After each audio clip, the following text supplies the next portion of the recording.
magaalada Jowhar ee xarunta gobolka Shabeellada Dhexe ayaa lagu qabtay xuska munaasabada 1 May ee maalinta shaqaalaha dunida waxaana ka qayb galay mas'uuliyiinta gobolka iyo waliba xubno ka tirsan mas'uuliyiinta iyo waliba golaha wasiirada ee maamulka Hirshabeelle warbixinta ku saabsan waxa inoo soo diray wariyaheena Ibrahim munaasabad lagu xusayay maalinta shaqaalaha adduunka oo ay soo qabanqaabisay wasaaradda shaqada iyo shaqaalaha maamulka Hirshabeelle ayaa maanta lagu qabtay magaalada Jowhar ee caasimadda maamulka Hirshabeelle munaasabada waxaa ka soo qayb galay qaar ka mid ah labada gole ee dowlad goboleedka Hirshabeelle maamulka gobolka Shabeellaha Dhexe kan degmada Jowhar iyo qaybaha kala duwan ee bulshada reer Jowhar ugu horeyn waxaa goobta ka hadlay gudoomiyaha gobolka Shabeellaha Dhexe Axmed Meyr Makaraan iyo wasiirka wasaaradda shaqada iyo shaqaalaha maamulka Hirshabeelle Maxamuud Sheekh Cali qofku haddii shaqo la sii hayo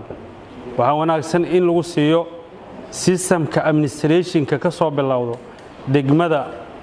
nuuca ugu hooseeya waxa ugu hooseeya tabeelaha laga soo bilaabo laanta lagu keenay waaxda lagu keenay degmada lagu keeno ee gobolka lagu geeyo wasaaradda la gelsho ee wasaaradda ay geliso madaxda sare laakiin haddii la yiraahdo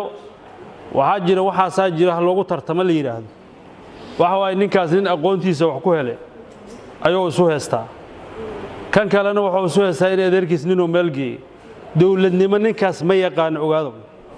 war badan ayaa halkan laga sheegay ama maamulkii ama madaxda iga horeysay oo wasaaradda ku saabsan sax waa wasaaradda waa in la helo cadaalad waa in shaqada loo siman yahay waa in shaqada mataqaanaa secretariya oo wanaagsan lagu soo xulo waa midaan u magacaabanahay u joogno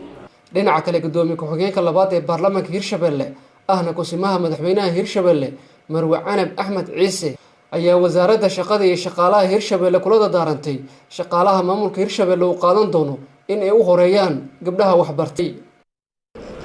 waxaan darbiga uga jeedaa waa loo sameeyay yahay shaqaalaha waa sax waa loo sameeyay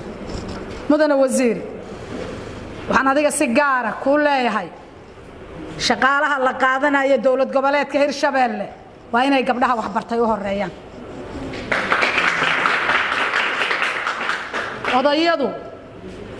waxaan jeclahay aabbayaasheen wax ma yasayo laakiin waxaan ogahay inay wiilkooda hormariyaan laakiin waxaan u malaynayaa 20 sano burburka ahayd in la isbartay waxa la isku bartay markii la kala yaacay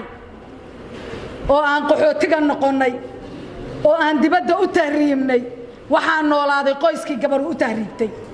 Ibrahim Ali Nuur TV Universal caasimadda Hirshabeelle Jowhar